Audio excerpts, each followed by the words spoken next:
Amazing introduction. So hello everybody, I'm Travis Cox. And I'm Arlen Nipper. The man, the myth, the legend right here in front of us here today. So today, awesome, yeah. Today we're gonna give you a good show, a good demonstration of really how to unlock industrial data with MQTT and of course digital infrastructure, building a big, beautiful digital infrastructure that we can get a lot of benefit from. So let's go on. There's 4 pain points that we really want to address here today. And these are 4 critical problems that we see a lot of organizations are faced with. Of course, one is data collection, contextualization, and democratization, meaning we got to be able to get the data from the field, we got to add context to that data, and we got to get that data into different systems, we got to get different people's hands, and make the most use of that data. We also, of course, know that we have to build great operational systems. So we have to have a good SCADA system, a good HMIs that are out there. And when we're doing that, we got to lay the right foundation so that we can unlock the data that we're building, that we're collecting out there. So we're going to show how we can take advantage of that data to build applications. And of course, we can't just do this at one site. We've got to be able to deploy this across the entire enterprise. Enterprise deployment, scalability, and of course, management become paramount. And then lastly, we want to take advantage of cloud computing to be able to leverage it for storage and leverage it for building enterprise dashboards. So expanding to the cloud is kind of the 4th area that we're gonna look at here today. Yep, it's going to be awesome. So we're going to do that with Ignition here today. We're going to demo that. And that Ignition is more than just a SCADA system. A lot of people think of it just as SCADA. But it is a unified industrial integration platform. It is one that takes the entire platform, that plant floor, integrates it, unifies it, and allows us to build amazing applications and get that data in people's hands across the entire stack. We're going to show an edge-to-cloud journey here today. Now, we have Ignition. It's our product, but we have 3 different editions of Ignition. It's the same code base across the entirety of it, so what you're configuring, what you're delivering from edge to cloud is the same environment, the same backup and restore that you're working with, but we've got Ignition Edge at the edge of the network to basically get data from those remote devices, do store and forward, get that data to a UNS. And at the same time, we need to have HMIs on critical assets. We're going to get that data to a plant level where we can have unlimited access to that data and build any kind of application that we want. That's our Ignition standard. Those 2 are what is laying the right foundation on the plant floor for us to succeed. Of course, from there, we can go to the cloud with our Ignition Cloud Edition, where we can build enterprise dashboards and, of course, get that data into data warehouse, data lakes, take advantage of it with different cloud services to get those results back into Ignition. With Ignition, we have a couple of key benefits. One is our unlimited licensing, unlimited tags, screens, clients, projects, device connections, and a lot more. With 1 perpetual license, you can continue to scale up as you go forward. It is built on open standard technologies. Of course, a lot of what we're dealing here with today. And it's completely cross-platform, and it run on any operating system, any kind of deployment methodology that you want, and it's really a rapid development and deployment environment. Hopefully we can share that here today and how rapid it can be. So with that, of course, we wouldn't be here today if it wasn't for MQTT. Right, Arlen? Right, right. So, quick story. In 2014, Chris and I had just started Cirrus. We bootstrapped the company, and we kind of, the reason we started Cirrus, it kind of pissed me off that we invented MQTT for OT, and then IT kind of hijacked it, and we really weren't in that space. So 2014, I was lucky. I flew out to Folsom, and I had a 1-day meeting with Travis Cox. And we were drawing on the whiteboard and just kind of prototyping. So I flew home on the Friday, and on Monday, I had prototyped and had working MQTT engine. And that's really the power of Ignition, because we literally, you have to realize, this is a platform that you plug your knowledge, what you can do, and you plug it into that platform. So from that, we were able to create a whole lot of Ignition and MQTT technology. Most of that we're going to be able to demonstrate today. And as I tell you, I think Arlen came into our offices to try to convince us that MQTT was the right approach. And honestly, when we sat at that table, he did the whiteboard. I said, "You had me at hello, Arlen." And the rest is history here. So we've had a strong dedication in Inductive Automation and Cirrus Link to open standards. And there's lots of them that we're seeing here today, from OPC UA and, of course, MQTT and Sparkplug. But there are a lot of other standards that are in the industry, especially in the IT space, that we want to be able to take full advantage of. The fact of the matter is that standards is what's going to make this industry go forward in a really rapid way, so that we can have a lot of, we can see the amazing collaboration that's here today with all the vendors and the benefit that that provides to you and your solutions that you're building. So let's talk about the demo that we're going to be doing here today. We're going to show a complete edge to cloud journey where we're going to connect to the entirety of this digital infrastructure that was provided by ProveIt.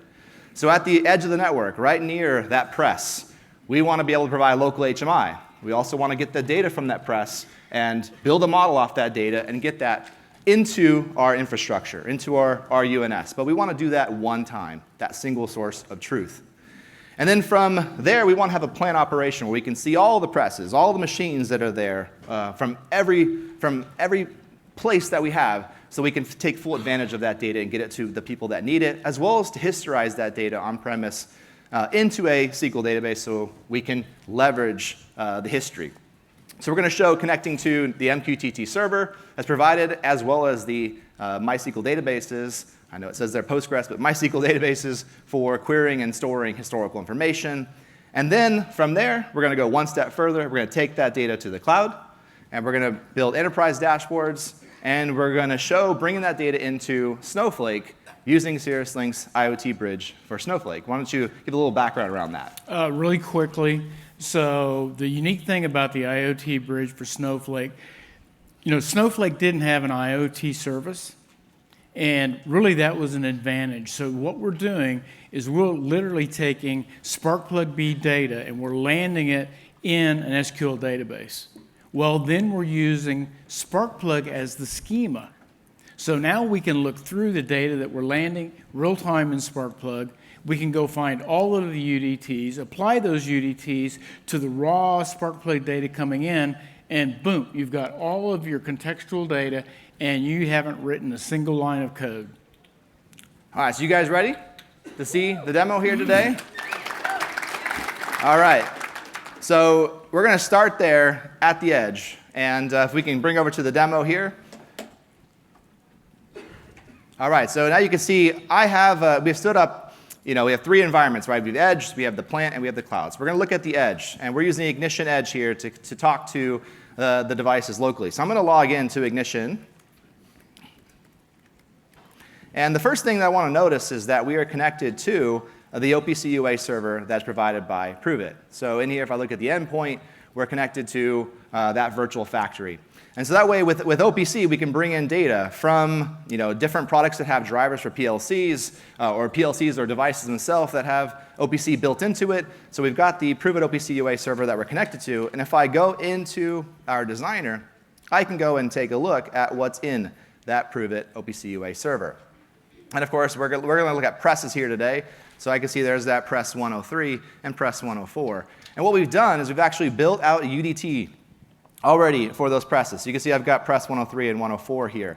With UDTs, this is defining a user-defined data type that is basically adding all the context around the press, giving us the ability to have metadata. So if I look, for example, at this press monitor, which is one of the sub-UDTs, I am able to see on here, on the bearing 1 temperature, I can see that it has engineering units, degree F. It has engineering lows and highs. And I also added custom properties here for things like alarm low and high set points, desired low and high set points of where we want that to be. So we can add all this context to these tags, to these UDTs. And this is a really important piece because we want to standardize on our objects across the board.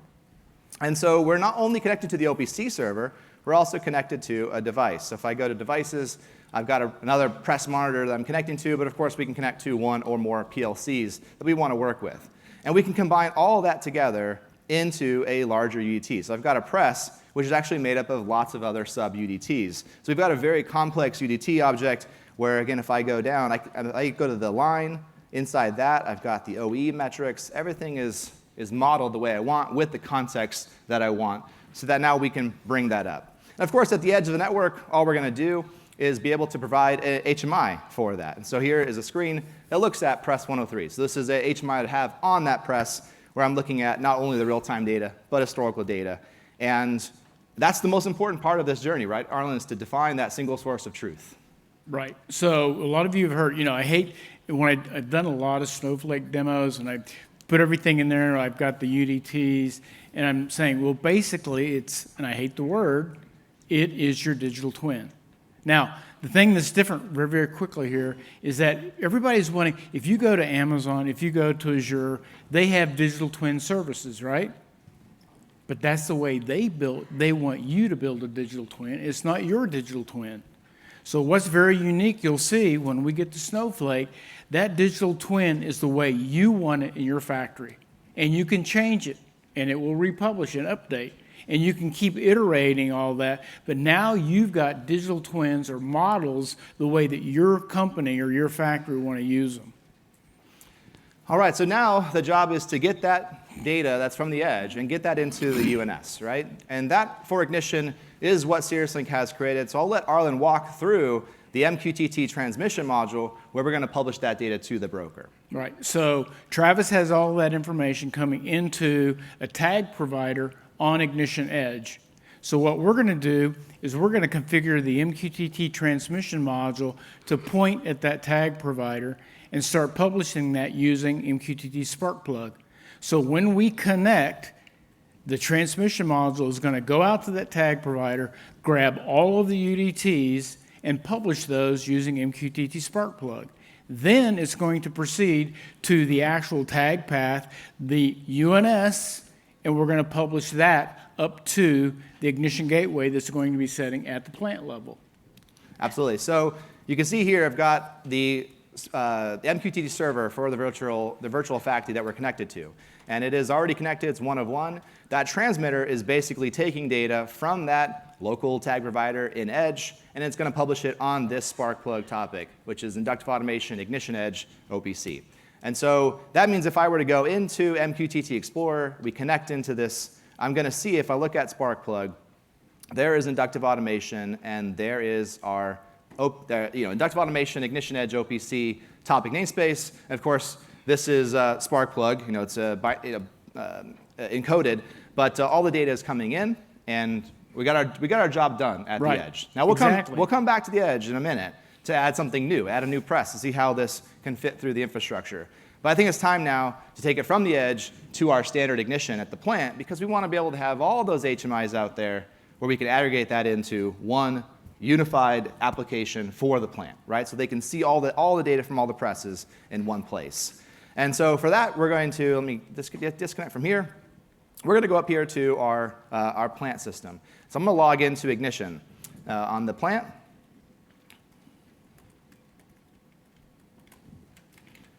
And for this, the data is already publishing in the broker, and there's lots of other data that's out there that's publishing as well from other people. Exactly. And you saw Benson, and Opto show that their live data from their manufacturing headquarters that's being published in there. So we want to see all that data. So we use MQTT Engine to bring that in. So why don't you explain a little bit about Engine there, Arlen? Okay, Engine is the reciprocal of transmission, where MQTT Engine can go out and connect to as many brokers as you have, and it will subscribe to Sparkplug B data. Once it sees that, what's unique is that if those tags or UDTs don't already exist in Ignition, it creates those automatically.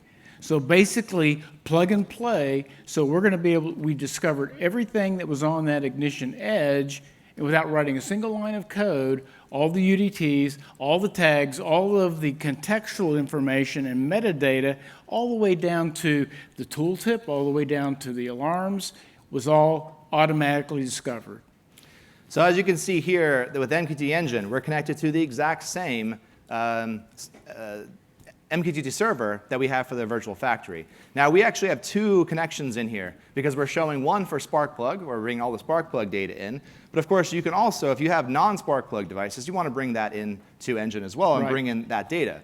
So we have the second one here that is going to go to a custom namespace. If I go to namespaces, go to custom, I've got a ProveIt ASCII, which is basically everything in that enterprise hash /hash is going to be in this, and we're bringing that into Ignition as well. Right, and so very, very quickly, Engine not only does Sparkplug, it's got a very sophisticated custom namespace so that you can pretty much bring any non-Sparkplug MQTT data and still be able to create Ignition tags without writing a single line of code.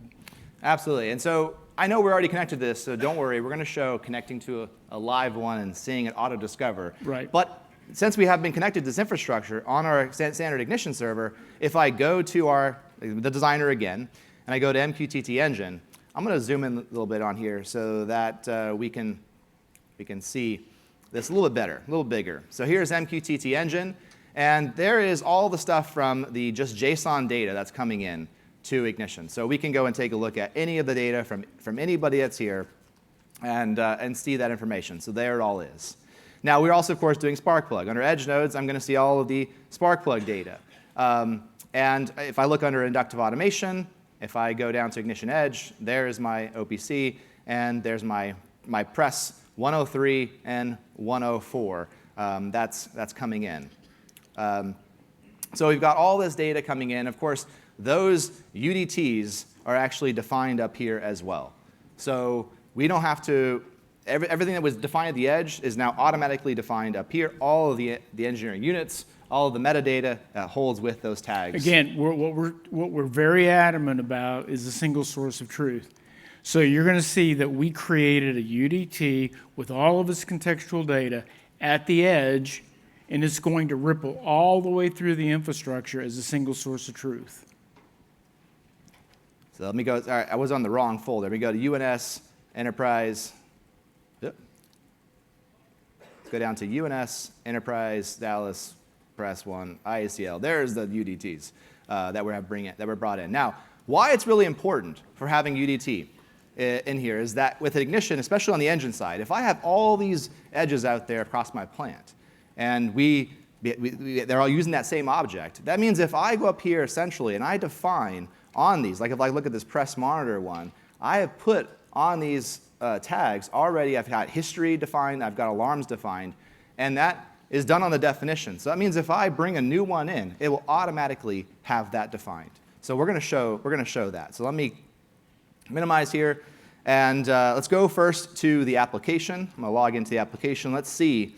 So on my home screen, I've got a simple screen that's going to dynamically show me all the presses that are in the system. And I've got 2, 103, 104 right now. I click on it, I can see, of course, the details of that. And I'm also, of course, looking at the Opto, the manufacturing headquarters. So here's that data and the live feed of their system. And this is actually data coming from publishing those images, the snapshots, and we're bringing that into the system. And then I can look at the compressors that are there as well, so I can see all the data that's coming from the entire UNS in here. And you can see, of course, in the designer as well. Now let's look at bringing one more press into the mix. So we're going to go back to Ignition Edge, and this is where we want to define a third one. So I'm going to actually create a new instance of a press. And when I do that, I'm defining what I want these parameters of this. So for me, it's just going to be a prefix. I'm going to do press 105, and we're going to call this press 105. So before I actually, I'm going to press OK, so we got it in there.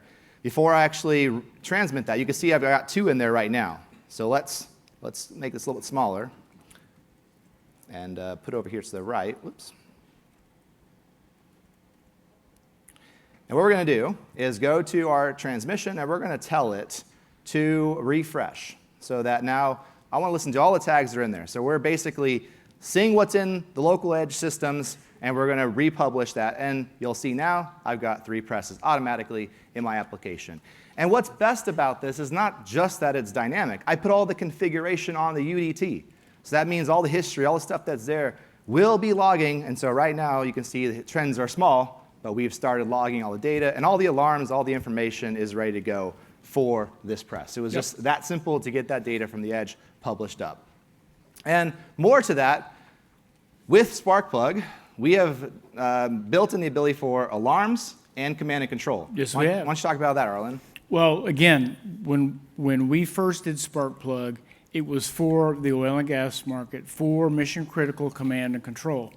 So a lot of people, MQTT is bidirectional, and with Sparkplug, we can publish a command to anything that's out there, a valve, a set point, anything, and then that will be fed back into Ignition. So Travis can change a set point. Let's do that. So we're here on the plant server. I'm going to change the set point to 140. And by doing that, that's going to cause the alarm to go off. You'll notice there's one alarm in here. If I go down to the local HMI, there's one alarm. It is, in fact, active right now. Not only do we have the alarm messages going through MQTT Sparkplug, but if I go to the actual alarm status screen here and I acknowledge this alarm, that acknowledgement will go back through Sparkplug, and at the edge, it's going to be acknowledged. So I've got that single pane of glass in terms of my alarms in my entire organization. And of course, if that goes back to clear, let's go clear that, 160. Then, now the alarm is gone from the system. But I defined it in one place, single source of truth for that. All right, so now coming up to our central server. So we've shown the data coming in from that. We're logging it to a SQL database. We're also logging all the alarm events, and we're logging all of the tag history to that. And we're also connected. If I go into the system, I'm connected to the MES databases that were provided by ProveIt as well. So I've got the light and the custom. And we got a local database, another MySQL that we can store information into. So we're doing all of that. And if I look, I can see my alarm journal. I can get all those alarm messages that are happening. I have alarm analysis where I can see and query the alarms and see what's happening of all the systems that are throughout my entire plant. And even better is that within that ProveIt MES database, if I go to our database query browser, here's a light, and there's all these great tables. And if I want to look at lines, and if I want to look at work orders or runs, it's all in that database. And we could easily build a screen that shows that information. And so that's what we've done. I've actually built a screen that here's a query that's going to look at all of the runs that are coming in. So there's a SQL query that I've written, and ultimately, I could build a screen off of that. That's what this production runs is all about. And so I can see the different lines that are in the system, all the work orders in our system, and I can go back. Let's go back to 2022, and we can see all the runs that are in there. Click on the run and get the details of that run. Strictly now working with a database, building database functionality, and really extending, of course, what we're doing with the process data. Right. All right, so we don't want to just stop there. There's a lot more that we can show. If you remember at the fireside chat, you had Jonathan Wise from CESMII that was there. I already had this UDT built, right? What's the process of actually building a UDT? What does it look like with an ignition? And so I'm actually going to show taking the OPC UA Part 5 specification that is a node set. And there's a cloud library that has a lot of these defined. Some are good, some are, there's a lot that's in there. But I'm going to take that. I'm going to take a CNC-based profile. And here's that profile. It's based on this namespace. It's a model, it's an information model that I want to bring into Ignition. So if I look at my plant and go to our default database, I don't have any definitions in here. So I'm going to import that CNC-based profile. And what this is doing is downloading the node set, and it's converting it to a UDT with an Ignition. And this is a very highly nested, very big UDT. And so it's done. And I'm going to do now is just basically, you can have arrays. So when you have arrays, you can specify how many instances you want of those. I'm just going to kind of save these. In fact, I will do 3 different axes. We'll do axis X, axis Y, and axis Z. And we'll have 3 of those. And so let me finish out the rest of the UDT. And I want to now import that into my tag provider. Here we go. Just like that, we now have a UDT built out. In fact, quite a few UDTs built out for my CNC. Now, I could easily go in and add the configuration, add everything we need. But now let's just add instance. I want to publish to the UNS. Let's go in here and build out a CNC base type. We're going to call this CNC1. We're going to add some parameters, and which is the device it's coming from. So I've got a CNC device I'm connected to on this server. And I'm going to go, it's from my Ignition OPC UA server. All right, so there's my parameters for that CNC device, and here we go, there it is. If I come down, expand, you see that I've got data, and it's looking great. So now we got to get that into the UNS. So all we're going to do is go into our Ignition server at the plant. We're going to come down to the transmission module. Remember, we're doing that. You can do this at every level. I'm doing this now at the plant level. I'm creating the UT, I'm publishing it to the UNS. So I'm going to go to my transmitters, I've got a CNC transmitter. As you can see right now, it is false. It is not enabled. And I'm going to go ahead and enable it, come down, save, and now that's being published. In fact, if we go and connect in, you're going to see now under Inductive Automation, there is ProveIt, and there's the CNC machine that's now in our infrastructure. And by the way, if I go to MQTT Engine in Ignition, I'm going to come down Edge Nodes, Inductive Automation, ProveIt, CNC, CNC. Now that definition was automatically detected, and we're good to go. All right. So that's kind of showing a lot there at the plant level, but of course, we don't want to just stop at the plant level. We want to bring that up to our cloud infrastructure. Right, and remember, we've got to get that up from plant to plant to plant, get it up into the enterprise so that now we've got an enterprise-wide view of what we can see from all the other Ignition instances.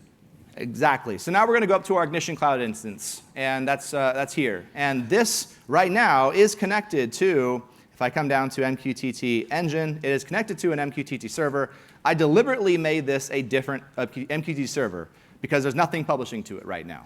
I want to see all this come in and have automatically discovered. We have a nice screen that shows this is the MQTT snapshot, all the edge nodes and devices that are coming in. There's nothing in here yet. Now, we mentioned we have IoT Bridge for Snowflake. We're going to Snowflake database. And in here, you can see I've got a Snowflake database, and this is the Sparkplug raw. So we are injecting all the data all the Sparkplug data into this database. There's nothing in here yet, right? And there's no templates, no objects that are defined yet. So and I just want to point out one thing. Remember, Walker even talks about it a lot. The brokers and all of the infrastructure that we've had here at ProveIt, brokers are not your UNS database. You need a UNS database, and what we're going to show you with all of the information coming from ProveIt into Snowflake, now we've got a UNS database. So we're at the plant level. We are here to see this. Here's my Snowflake connection. It is disabled right now. We're going to publish this now, not only to the UNS that's here, we're going to publish this to the UNS the MQTT broker we have in the cloud. I'm going to go ahead and enable this connection. And so everything that's in the UNS is now going to be published to another cloud instance where we can see. I'm going to come here. You're going to see the amount of devices and nodes that are going to start coming in, trickling in from all of the, like I said, all of the different devices that are out there. So give it another couple seconds for that. Here we go. And we've discovered 45 nodes and 70 devices automatically in Ignition. And if I were to go to the designer and come into the edge nodes, all that data is now automatically discovered there. Last point to put out there is that now all that data is in Snowflake. So if I refresh my data, all the Sparkplug data, whether it's modeled or not, is now in that database. And here's the coolest part. If I refresh the templates, see here, all those objects are now automatically detected. So you'll see there's more coming in.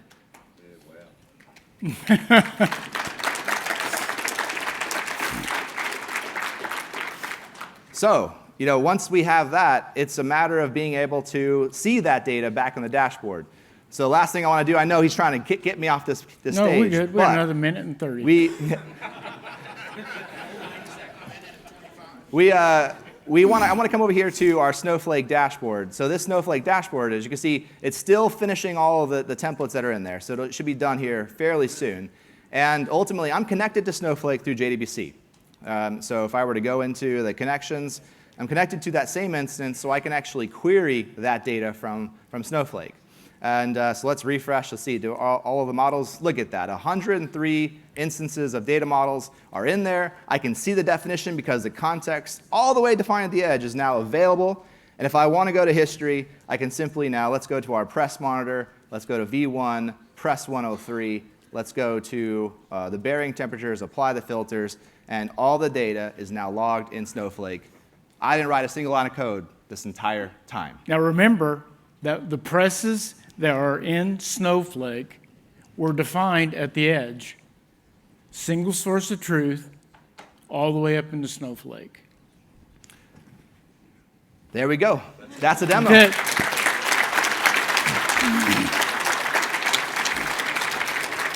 I think we're all impressed. That's that was obvious, but you didn't answer 2 questions. Oh yeah, I know. I've got to go How back much? to that.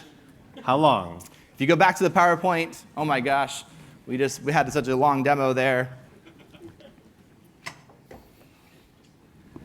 So the implementation time for this, honestly, this took us a couple days to stand up the infrastructure and build out the UDTs and get that connected. Typical projects can range from days to months, depending on the size of the project. But I mean, I got a lot of this done in a few hours, to be honest. We had everything we needed to connect to all the ProveIt infrastructure.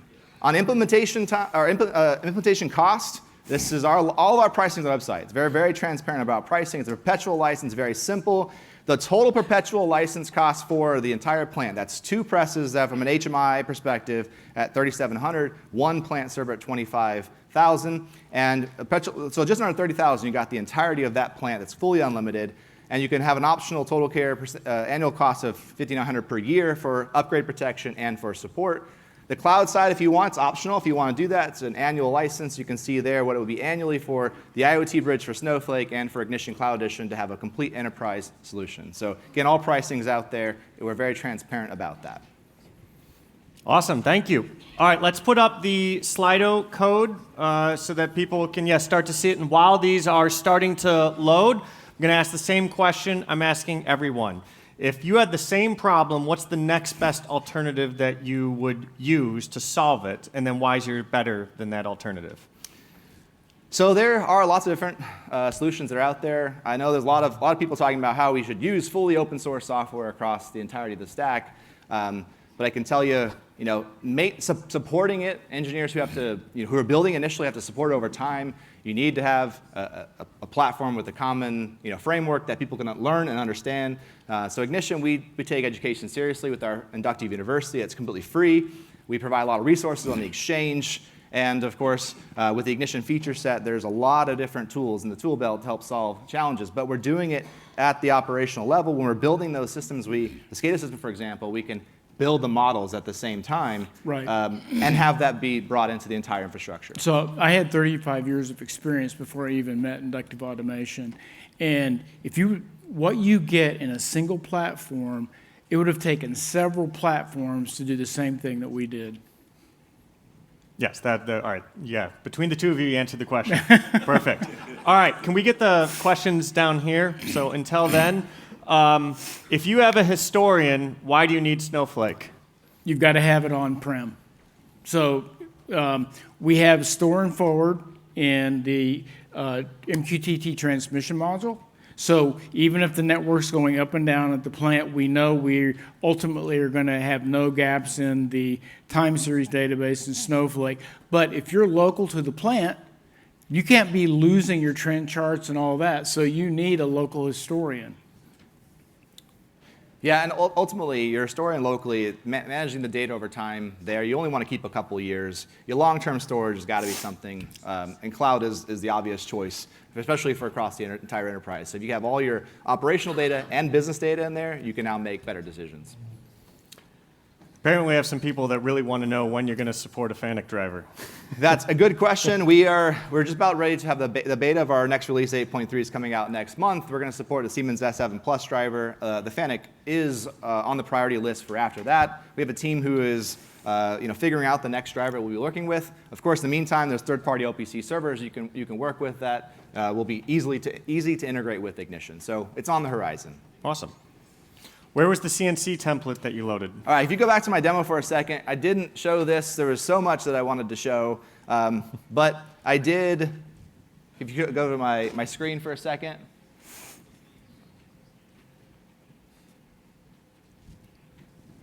Maybe.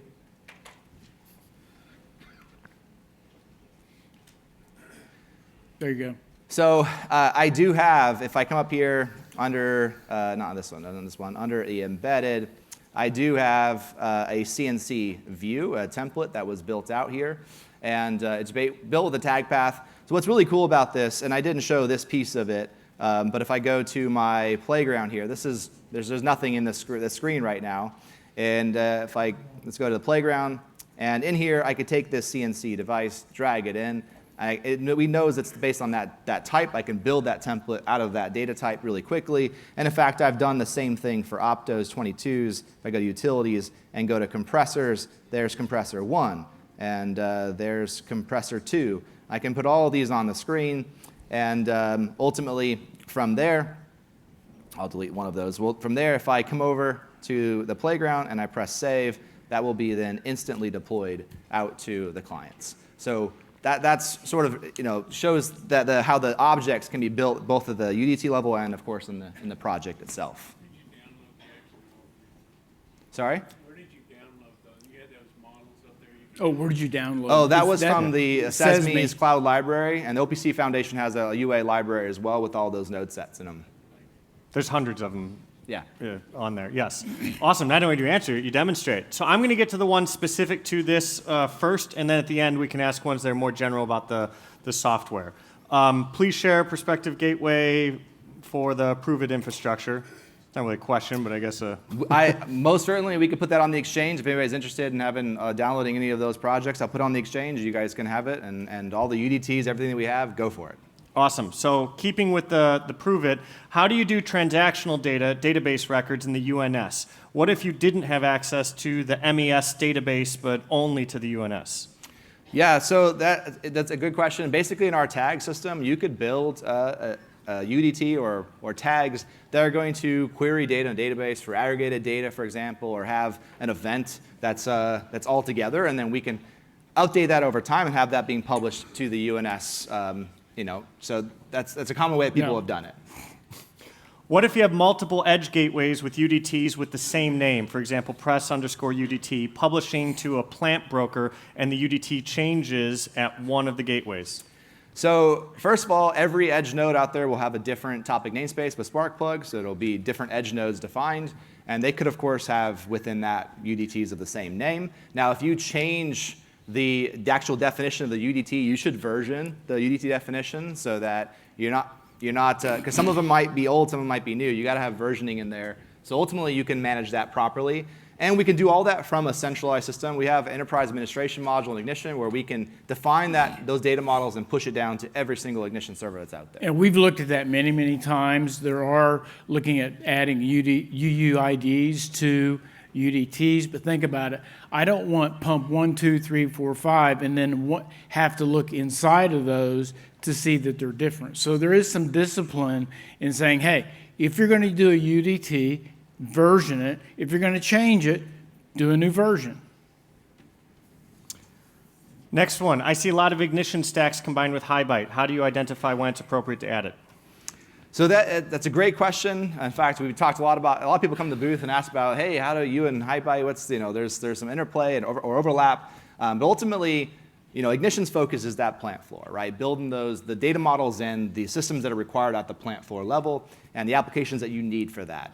There are going to be other business sources of data and ways that we need to bring data together and get it into other systems. HiByte does a really great job with their flows and being able to connect to a lot of array of different things. While we have connectors in Ignition, having the two together gives you the best of both worlds because now you can really enable a plethora of options. And that's what customers want. Awesome. Now let's get to the two fun ones. Why are you so much better than Siemens WinCCOA? Well, I was afraid you were going to bring that question up here. 24 upvotes. I can see that. All right, I guess if you're going to stump me in any question, there's the question, stump me. No, I guess honestly, it's we've been doing this for a very long time, right? And we really believe in the technology that's behind all this and the idea of keeping using open standards and having a very innovative platform where you can build something and iterate. You're not going to know all the problems you solve at one time, but if you can put it in place, you get a perpetual license, you can build something, you can test it, you can get ROI, get a win, and then you can keep doing that over and over again throughout the entirety. If you think about it, if it weren't for the Ignition platform, we probably wouldn't be here. Because that literally was how we kind of exposed what you could do with MQTT. Yeah, you guys were the first, I think. We were the first. I mean, in fact, when we first, little story, when we first did MQTT, we didn't have Sparkplug, right? And Right. so we were using a binary format that was based on something that was really old, and we're like, we need to have an industrial format, something that gives us state, that gives us something we need for SCADA systems so we can trust. And that's what Sparkplug came out of that. And I've pushed and pushed in the early days saying, like, we need to then have UDTs and templates in Sparkplug because object-oriented design is really important. And now, Cirrus Link donated all that IP to Eclipse, and now everybody gets to benefit from this amazing standard. Right. Thank you. Last question. Let's see if we can do it in 30 seconds. What are the most interesting new features in 8.3 that you could spotlight for us? Holy moly, there's so many, so let's go quick. There's version control. There's a REST API built into Ignition so you can access status configuration. There is deployment modes. You can do DevOps with it. There's a new module called Event Streams where you can move data between all sorts of different sources and handlers. There's a brand new historian based on QuestDB. There's great drawing tools for perspective. There's new forms that are offline in perspective. There is so much for every walk of life to really make it easy to deploy Ignition in a more modern and secure way than ever before. I can't believe you did that in 30 seconds. That was impressive. All right, everyone, let's give Travis and Arlen a round of applause, and we'll pass it over to Amy for our next one. Good job.